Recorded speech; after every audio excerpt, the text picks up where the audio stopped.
You ever wonder what a mold looks like for building a fiberglass boat?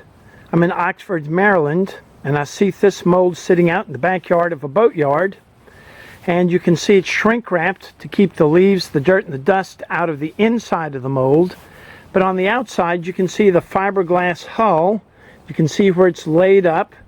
Then you can see this round beam with the wheels on it. I'll let you think about that for a few minutes. And I'll walk down the port side, my right, and you can see how the modified V of the bow is now starting to flatten out, so that makes this a planing hull boat. Now you can look down there and see the keel.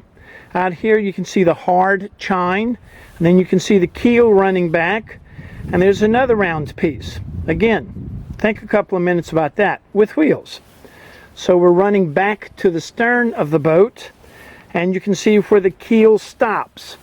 Now looking at this, I'm guessing this mold is for a twin engine boat because that keel is not deep enough to have a single engine propeller stick out of the keel. So I am going to assume or guess that this is a twin engine boat with propellers port and starboard of the keel. Coming back a little bit more, you can now see the stern of the boat where it's squared off, flat stern, and it's got a very little bit of dead rise on the back of the boat, maybe 5 degrees or less, making me believe it's a planing boat. And then looking forward, you can still see that cradle with the wheels.